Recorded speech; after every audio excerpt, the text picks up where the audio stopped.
So with everyone showing everything today, I kind of felt left out. So I thought I would show you what I've been working on because I am rather proud of it. And I only just finished it yesterday. That was a paper model of the Ed 209 from Robocop, which is pretty cool. Yeah, all paper. So that took several months and only cost me £9. So that was a good investment. So let me share my screen.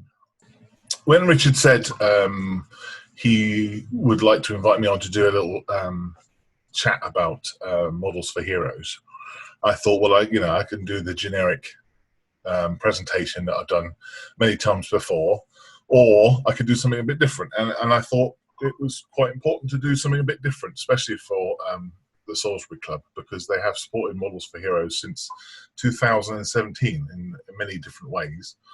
And so I thought I would kind of show you how you have supported us and what influence that has made on Models for Heroes. And long may that continue, let's say. So yes, as I say, my name's Malcolm Childs. I am the chairman of Models for Heroes and the founder. Back in 2017, we set up a little modelling session at Tedworth House, along with Declan, who was already giving kits over to Tedworth House and the veterans there. We found that it was a very popular activity, and but not very well served, not very well looked after, and they couldn't rely on Declan all the time. But I found that their tools were quite lacking acrylic paints and enamel thinners, which was a good test for anyone. And their brushes were bent up and everything, and it wasn't an activity they were really using. So that's when I kind of started Models for Heroes, because I was wanting to give the guys a few kits, really. A lot of the therapists involved with helping out the veterans have found, as it says there, that the well-being and skill development, one of the most important things that model making has done with Models for Heroes is social interaction. So getting people out of the house, getting people online like this and chatting. It doesn't have to necessarily about model making. It's just the fact that people are sharing their hobbies and what they've been up to. Also, behavioural intervention, which is an occupational therapist's term for stopping the cycle of negative mental health. So the loop of depression, if you like. And they found it was uplifting for people to get involved in the hobby and build something and create something, out of just a simple kit, and also it encourages further interest. So like people were saying about researching things like that, you get a kit and then you think, oh, I've got to go find out about that, and so you have to go to the library, and while you're at the library then you might read another book and find out something, and it goes into other hobbies and other places as well. So it's not just like a focused activity. So currently we have 71 supported charities and organisations that we provide model making resources to.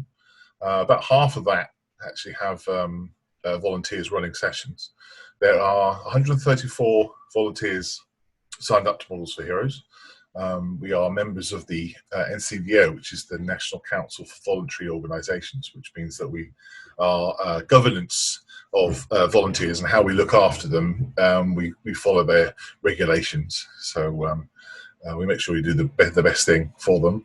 And over half of our volunteers are actually veterans themselves, or members of the emergency services.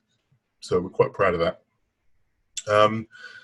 And since 2019, when we had started recording it, we've provided over 1,000 hours of model making activity, which for a tiny organisation like us is incredible. 1,000 hours of positiveness, just through model making. The numbers are really good. So we have a couple of ways that we kind of provide help, if you like. So most of the things we do is the modelling sessions. So this is the old Camberley model shop, CBL Hobbies, I think, wasn't it? I think. This is Colchester Help for Heroes. That's Wigan. That is the one up at Catterick Help for Heroes. That's Tedworth House Help for Heroes, and that's one of the HQs at the Fire Brigade in Birmingham. So we have sessions all over the place, and this is just a couple. That's Northern Ireland, that's Plymouth, that's Southampton. And before the lockdown, of course, that was, you know, going on every week. So I was going to talk about Salisbury. So last year, Salisbury, I think we had about £100, I think it was, for our collection tin that was on our table. So that was really good. And we had enough kits to give to 6 different people donated. So I think that was 25 kits or so. So the money plus the kits that we had, 6 people got a little bit of an extra fun day from that group, you know. So it's really good and beneficial having the time at the model shows. So thank you for inviting us, and I hope we can come back when we start doing shows again. While we're at that show, this one I had beard. While we're at that show, we gave Declan one of our certificates of appreciation, because Declan, as I say, since 2017 has helped us out in many ways. And as Clive just said then, you know, he just popped up there this week to get some more kits that he'd been donating. So that's really good. So yeah, he's donated over 200 kits in the last few years. And that's probably actually gone up since I wrote that, because Clive came over the other day and dropped some more off. Social distancing was observed, wasn't it? So yeah, that's really good. Also, our man Oz, he did Keep Calm is Keep Step campaign, which was 3 months ago now, I think. And him and his band of Royal Artillerists raised over £2,000. I'm sure he probably mentioned it to you guys, and I'm sure that some of you donated a few pennies as well. So thank you very much indeed for that. Interestingly, so we did it on Just Giving, and one of the people that donated some money, they put a little note in, and it said, "You have helped my son in his hours of need," which goes to show the power of just having a hobby or having someone supporting something that somebody enjoys, you know. And that's pretty much all the thanks that you need, really, isn't it? That kind of a message. So yeah, since lockdown then, we've had to change the way that we do a few things. So we've now been doing these shows online, which is pretty much all I do now, actually. 8 hours a week of online modelling sessions. So that's Sunday mornings. We do 2 a day, every other day. We invite our beneficiaries to come online or to comment on Facebook and show what they've been doing. We have a Facebook group just for beneficiaries and our volunteers. So if people still have a problem with their tank or their Spitfire or something, we can give them tips and guidance, and encouragement is one of the things. And to keep them kind of the social oils going, if you like. We've also been sending out our model kits to organisations that have been looking after vulnerable veterans, like food banks, for instance, for people who couldn't get out, you know, because they would have to isolate. They were also very bored, you know, so they're asking for jigsaws and sewing sets and things like that. And so they asked us, can we have some model kits? And of course, yes, you definitely can. So we supported, I think, 7 different organisations, Walking with Wounded, Veterans Aid, oh, I can't even remember them all now, but a couple of regiments as well. One of them was the Armoured Medical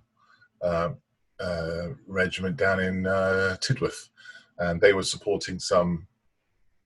They were supporting the Bristol Hospital, the Nightingale Hospital, and they had 60 medics up there during the COVID crisis, and they had nothing to do. They were just stuck in halls and absolutely nothing to do. So we sent them a load of model kits, and oh crikey, did they did they make use of them? There was a video of someone had stuck a 148 Spitfire on a drone, and they were trying to work out the angles of flying it around, which was great. It was a really great video, but I did notice they'd stuck the wings upside down.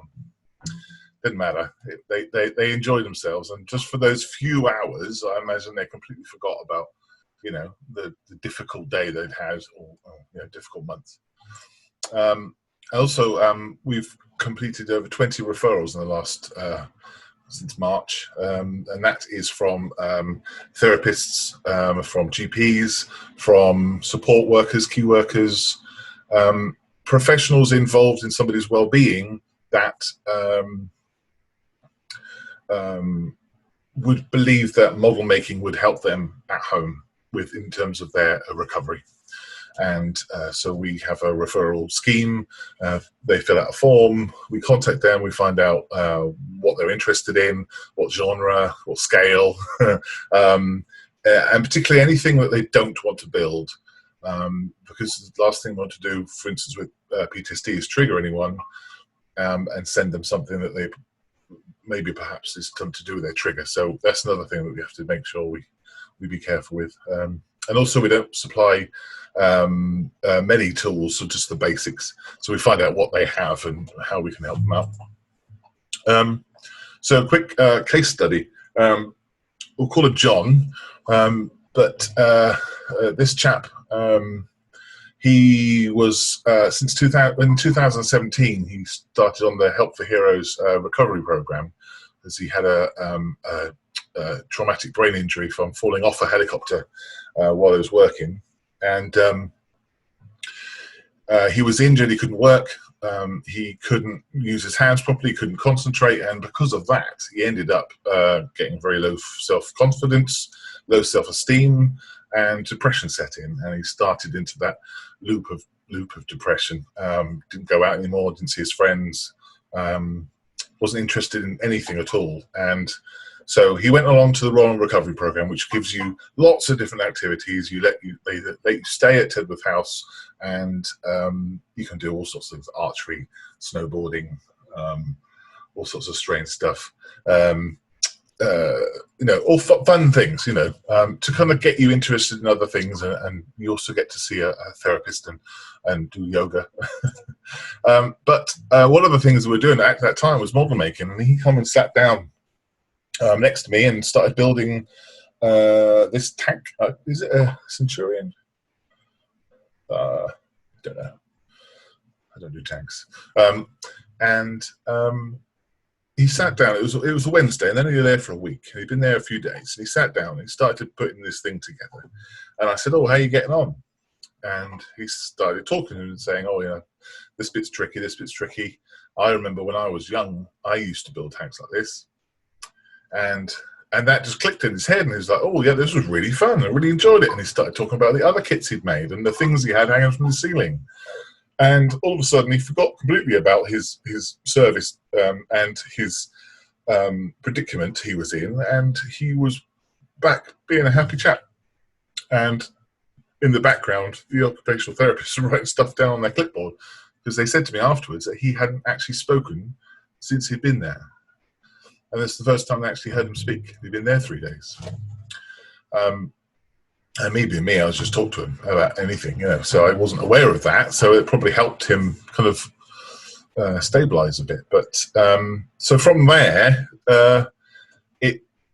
Models for Heroes really took off, because a lot of the OTs then started talking about this, and then they kind of spread out through Help for Heroes a bit more. But so this chap, John, grew in self-confidence with his own abilities of following instructions. He didn't have any confidence at all in being able to focus on the different steps.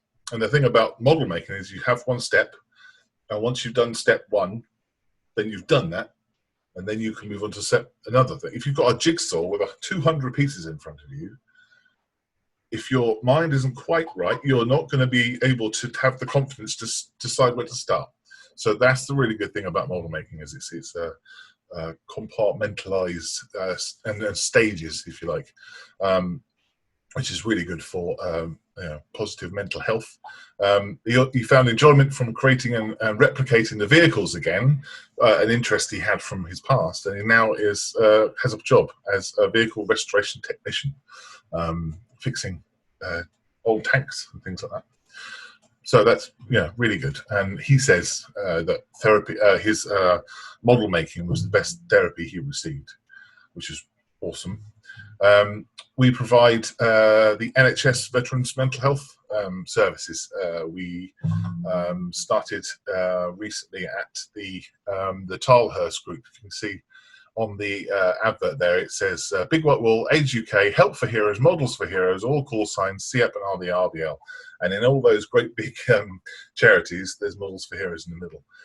They found that if they set up a little modelling area at one of these veterans hubs, veterans would come in and sit down and model all day. And while they were there, they could have a chat with the Royal British Legion. They could have a chat with mental health support. And they would find that the engagement with the veterans there was huge, because it was just a big, model making thing. And that all comes from when we did a little picture on the top right there.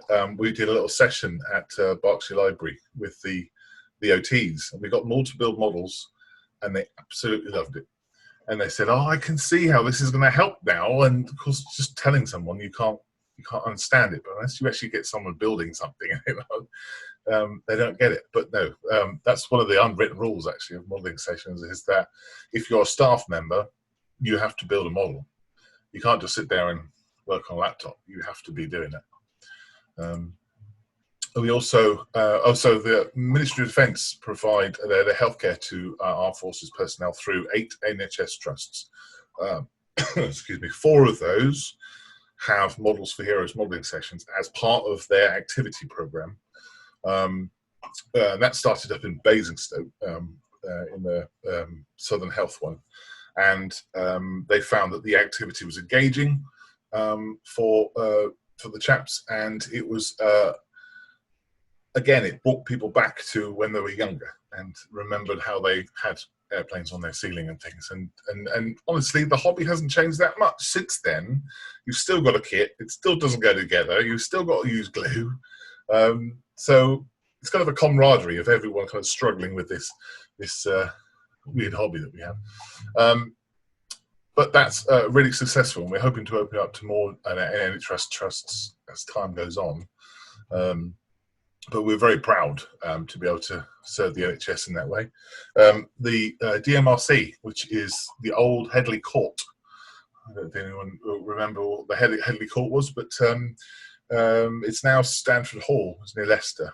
We provide them with all their model kits and resources for their trauma light activities room.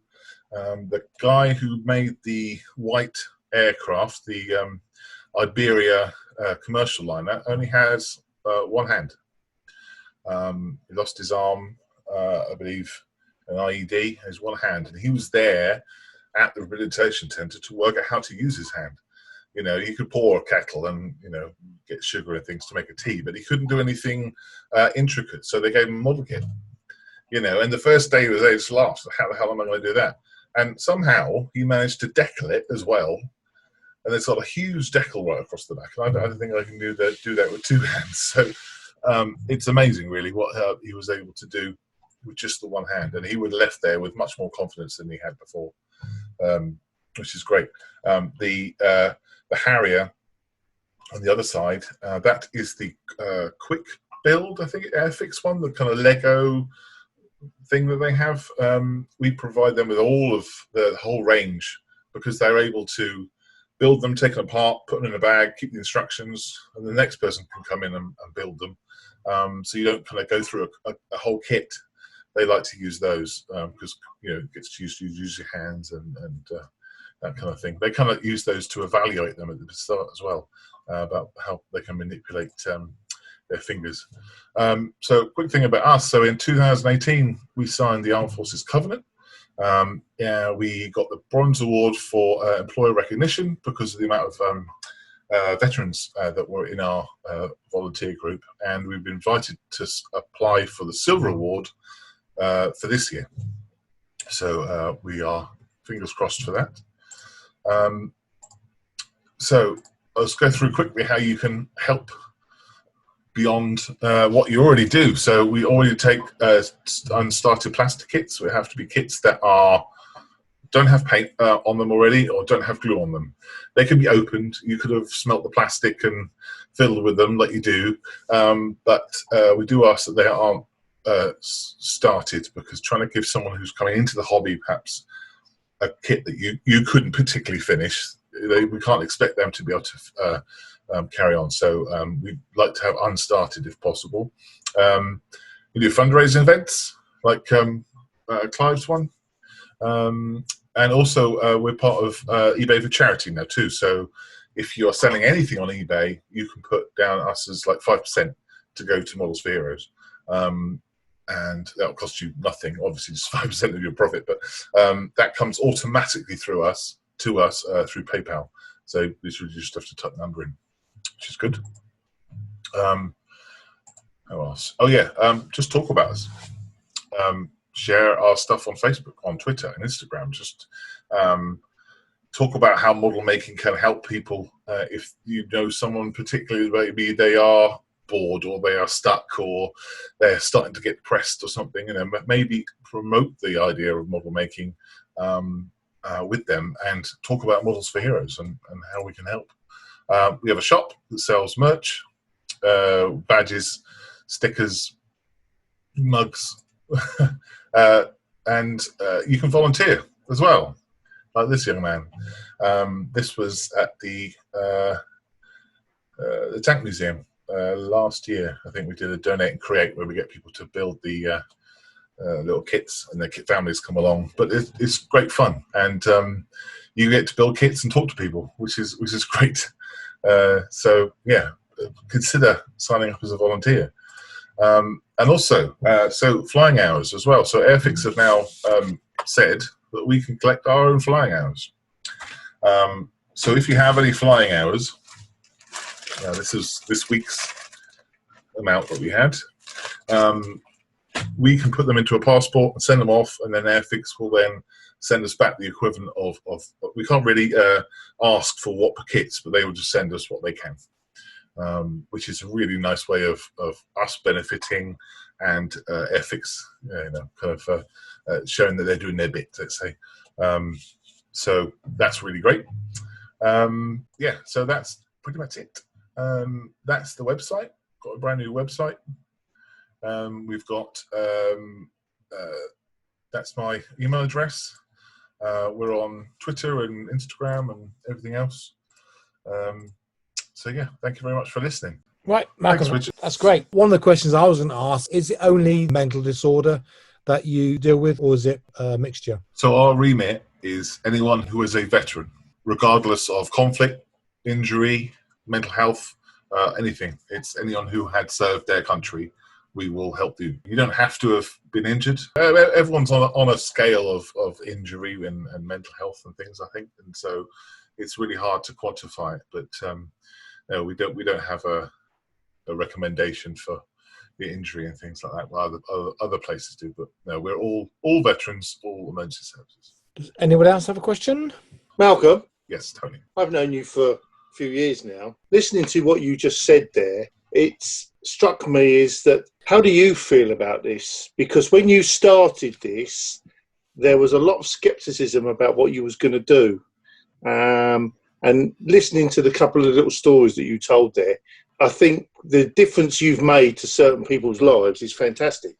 So how do you feel about it? How do you feel it's progressed? So yeah, so it started in Tedworth House, and I just wanted to give a few kits to the guys that were building, and make their little activity room better. Change the kits, give them a few paints, and off I go. But they then invited me back to do some modelling with them. I'm not the best modeler. I know how to stick things to things, and that's about it. But I went back, and then it was enjoyable, and they got a lot from it. And then, of course, it spread. So how do I feel about that? It's overwhelming, really. It's my job. I work for Models for Heroes 24 hours a day. You know, I've never taken a wage, but I get a lot of I don't know what's the word. Satisfaction. Yeah, well, it's beyond that, really. It's just like almost like a calling. I mean, that's really over the top, but it's you know, it's just something I do really well, and other people understand how it helps them, and so they get involved too, and it just grows that way. Like the group in Northern Ireland, they're setting their own Models for Heroes group up, and doing their own things in their own way, and that's really great. So it's brilliant. It's really good. Do you feel that you've made a difference? Oh yeah, definitely. There's a couple of people who said that if it wasn't for Models for Heroes, they would be swinging from a tree. It's just that camaraderie and that social interaction, and just having someone that goes, "Oh, I'm interested in what you have built in your bedroom. You know, show me what you've done." And someone shows them, and it's always positive. It's always, wow, how did you? Yeah. You know, I know that's a tricky bit to go together, and you've obviously tried really hard. And that just little tiny thing is big enough for someone to change how they feel about their day. Slowly, we are changing people's minds and things. But yeah, it's really good. Thank you, Tony. Brilliant. That's brilliant, Malcolm. It's fantastic. Yeah. Anyone else got a question? Me. On your map of where you are, there doesn't appear to be anything in the southeast or in the north of Wales. Why? So north of Wales, we have Shotton in the north of Wales. There's a Help for Heroes group up there. And it's all about really where the facilities are and where the volunteers are. So that drives where we go.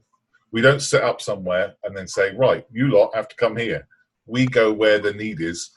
If we don't have a volunteer or a facility that wants Models for Heroes there, we can't set up there.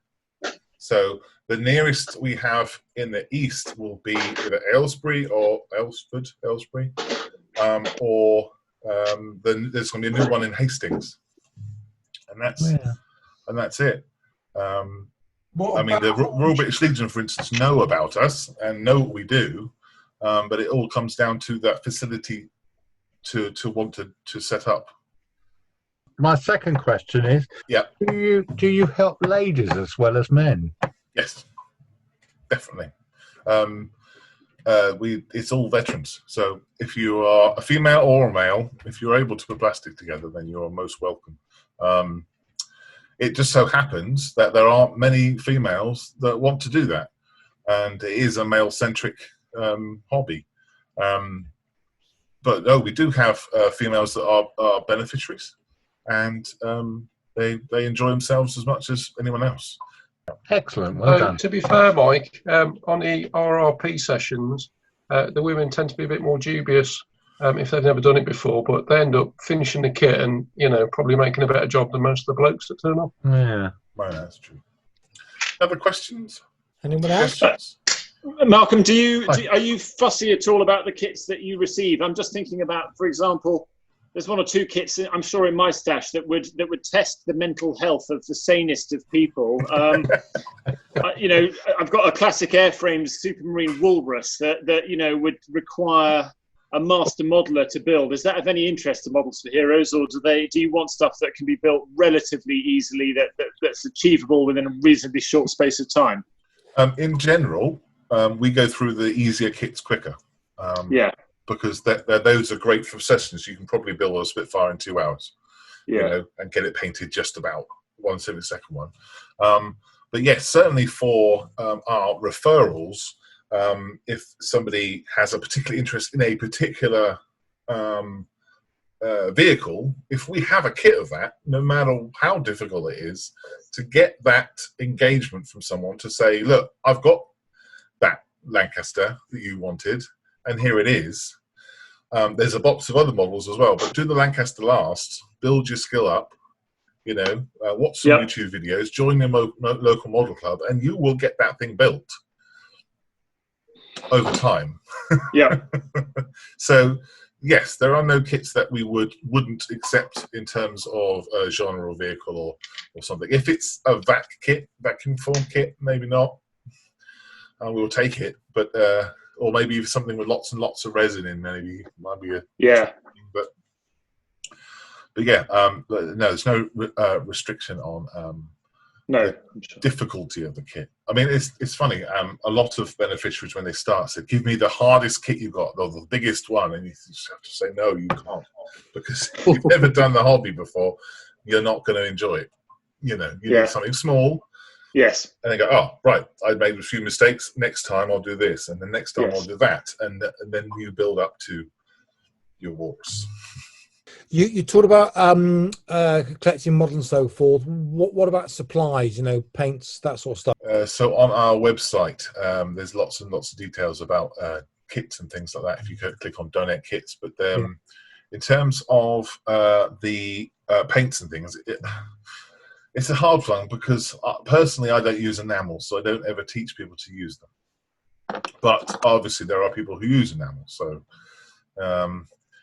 If you have some paints that you think you'd want to get rid of and have no space for, then we're quite happy to take those. Declan has a box, like a constant box now, that he has puts Models for Heroes things in there. But yeah, he's quite happy to do that. So cool. Give him to Sibbo, yeah.